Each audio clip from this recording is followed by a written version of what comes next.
અમદાવાદના પ્રહલાદનગરમાં પણ petrol pump પર લાગી છે લાંબી લાઈન। પેટ્રોલ પંપની બહાર પોલીસ બંદોબસ્ત ગોઠવાયો છે। પેટ્રોલની અછત નહીં હોવાના સરકારના દાવા વચ્ચે આ લાઈન લાગી છે। સરકારની સ્પષ્ટતા છતાં લોકો પહોંચી રહ્યા છે પેટ્રોલ પંપ પર।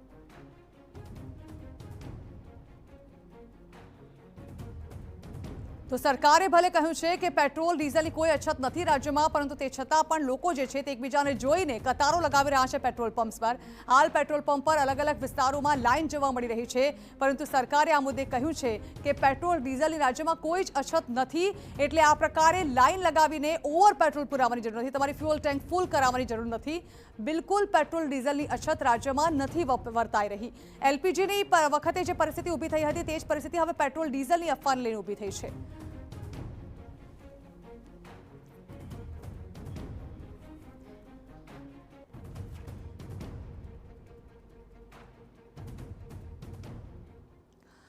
तो पेट्रोल पंपनी बहार लांबी कतारो, लोको जे पूरतुं पेट्रोल छे तेना करता पण वधारे पेट्रोल जे छे ते पुरावी रह्या छे। त्यारे पेट्रोल पंप पर अमारा सहयोगी नरेन्द्र राठौड़ पण उपस्थित छे, तेमनी पासे जे जाणवानी कोशिश करीए के त्यां शुं परिस्थिति छे। नरेन्द्र, आप अमदावादना कया विस्ताરના पेट्रोल पंप पर छो अने त्यां शुं परिस्थिति छे हाल?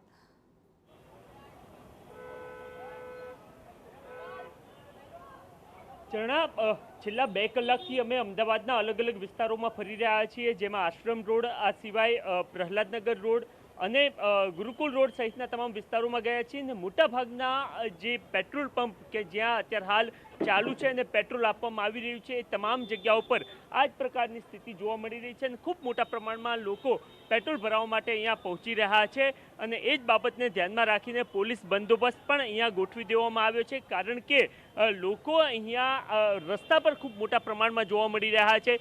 જરૂરથી એક તરફ જ્યાં રાજ્ય સરકાર દ્વારા એ દાવો પણ કરવામાં આવી રહ્યો છે કે પેટ્રોલની કોઈ પણ પ્રકારની ઘટ નથી, ઈંધણ પૂરતા પ્રમાણમાં છે, ચાહે સીએનજી, પેટ્રોલ, ડીઝલ કે પછી અન્ય કોઈ બાબતો હોય, પરંતુ કેટલાક પેટ્રોલ પંપ બંધ હતા અને એના જ કારણે લોકો ખૂબ મોટા પ્રમાણમાં બહાર નીકળી રહ્યા છે। લોકો સાથે પણ વાતચીત કરીને કદાચ એમને પણ સમજાવીએ કે રાજ્ય સરકાર શું કહી રહી છે। રાજ્ય સરકાર દાવો કરી રહી છે કે પેટ્રોલ પૂરતા પ્રમાણમાં છે, લોકો અફવામાં ના આવે। આપ ખરા અર્થમાં પૂર્ણ થઈ ચૂક્યું છે કે પછી અફવાના કારણે આવ્યા છો? ના, મારું પેટ્રોલ સાચે ખતમ થઈ ગયું છે, બટ તમે વિચારો બધા લોકો નીકળશે તો માણસને માનસિકતા છે, હ્યુમન નેચર છે કે એક વખત તો માણસ વિચાર છે ને કે બધા લોકો કેમ નીકળ્યા છે બહાર કામ ધંધા મૂકીને, તો કશું તો એકચ્યુઅલી રોજ રૂમર ફેલ્યું છે।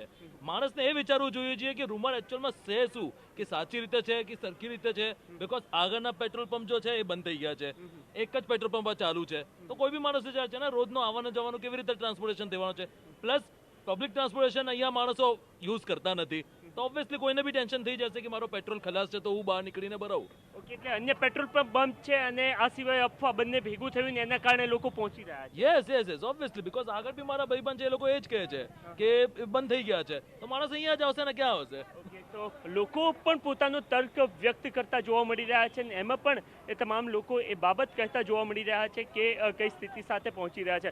મેડમ, શું કઈ સ્થિતિ છે? આપ અફવાના કારણે આવ્યો છો કે ખરા અર્થમાં પેટ્રોલ પૂરું થઈ ગયું? ના, પેટ્રોલ અડધું જ છે, એના માટે જ આવી છું પુરાવા માટે। હવે અફવા સાચી છે ખોટી છે સરકાર એવું કહી રહ્યું છે કે પૂરતા પ્રમાણમાં રાજ્યમાં પેટ્રોલ ડીઝલ છે। હા જી। ઓકે, તો અત્યારે હાલ લોકો અહીંયા તો પેટ્રોલ પંપ પર લાંબી કતારો, પરંતુ સરકારનું કહેવું છે કે પેટ્રોલ પૂરતું છે, લોકોએ ગભરાવાની જરૂર નથી।